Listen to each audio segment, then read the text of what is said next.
مفتی صاحب، آج کے اس دور میں جب دیکھتے ہیں کہ قرآن اور رمضان ان کا ساتھ شروع سے ہے اور ازل تک رہے گا، جو لوگ تلاوت کرتے ہیں ان کے اوپر رحمتوں کا نزول ہوتا ہے، جیسے مفتی صاحب نے ابھی ہمارے سامنے ارشاد فرمایا کہ قرآن شفاعت کرے گا۔ قرآن مجید پڑھنے کا، اس کے سمجھنے کا صحیح طریقہ کیا ہے؟ ہمیں کس طرح تلاوت کرنی چاہیے؟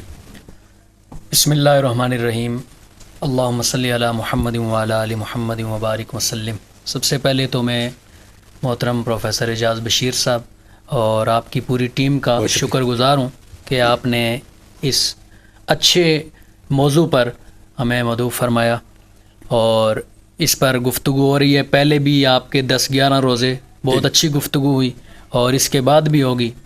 رمضان اور قرآن ان کا تعلق بہت پرانا ہے۔ بے شک حضرت موسیٰ علیہ السلام آپ جب رب ذوالجلال سے کلام کرنے رب کی قربتوں میں کوہ طور پر تشریف لے گئے، اللہ اللہ، تو آپ نے رب کی قربتوں میں 2 نور دیکھے۔ آپ نے عرض کی ہے پروردگار یہ 2 نور کیسے ہیں؟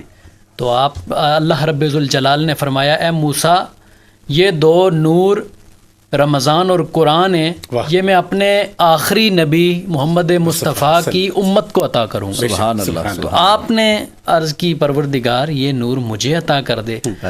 تو اللہ رب ذوالجلال نے فرمایا اے موسیٰ یہ جس کا حق ہے اسی کو ملے گا۔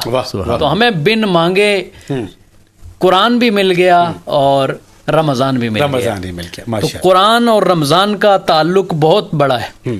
رمضان میں اکثر قرآن کی تلاوت کی جاتی ہے راتوں کو، یعنی جو لوگ عشاء کی نماز بڑی مشکل سے پڑھ کے جلدی سے بستر پر سو جاتے ہیں، وہ لوگ بھی رمضان میں مسجدیں بھری ہوتی ہیں اور قرآن پورے قرآن کی تلاوت سن رہے ہوتے ہیں، اور کئی جگہ پر کئی جگہوں پر ایسے قرآن کی تلاوت ہوتی ہے کہ ایک دن میں 10 سپارے تلاوت ہوتے ہیں۔ اللہ اللہ۔ اور یہ نہیں کہ بہت تیزی سے، آرام سے قیام اللیل میں، صلاۃ التراویح میں وہ قرآن کی تلاوت ہوتی ہے اور لوگ بڑے ذوق و شوق سے کھڑے ہو کر سنتے ہیں۔ یہ بھی ایک انداز ہے، اور قرآن کو رمضان میں پڑھنے کا اور سمجھنے کا میرے خیال میں سب سے اچھا انداز یہ ہونا چاہیے کہ بے شک تھوڑا ہو، روزانہ 1 رکوع ہو جائے، 1 آیت ہو جائے، آدھی آیت ہو جائے، لیکن اگر اس کو سمجھ کر پڑھا جائے گا تو میرے خیال میں یہ بہت فائدہ مند ہوگا۔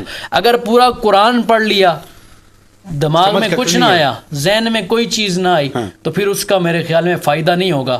قرآن صرف اللہ رب ذوالجلال نے ختم درود پڑھنے کے لیے تو نازل نہیں کیا، بے شک بے شک، یہ قرآن نازل ہوا ہے انسان کی زندگی گزارنے کے لیے۔ یہ ایک دستور ہے، جیسے ایک پاکستان کا آئین اور دستور قانون ہے، ایک پورا وہ کتابچہ ہے، اس کو پڑھ کر پاکستان کے قوانین پر عمل کیا جاتا ہے۔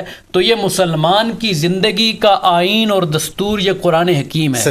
اگر اس کو دیکھ کر انسان اپنی زندگی گزارے گا، وہ دنیا میں بھی کامیاب ہوگا، وہ آخرت میں بھی کامیاب ہوگا۔ ماشاءاللہ ماشاءاللہ، شاندار انداز سے مفتی صاحب نے بتا دیا کہ قرآن مجید جب ہم لوگ تلاوت فرما رہے ہوتے ہیں، ایک اس کی ریڈنگ ہوتی ہے، ایک ہے اس کے تلفظ کے ساتھ، اسی ترجمے کے ساتھ جب ہم اس کے پڑھیں گے تو پھر وہ قرآن ہمارے سینے میں سرایت کرے گا۔ جو حکم بھی ہے حدیث کا، خیرکم من تعلم القرآن وعلمہ، یہاں قرات کا نہیں ہے کہ اس کو پڑھو، بلکہ یہ ہے تعلم القرآن وعلمہ، تم میں سے بہترین وہ ہے جو قرآن سیکھے، سیکھنا ضروری ہے اور اس کو آگے سکھائے، یہ افضل عمل ہے۔ ماشاءاللہ۔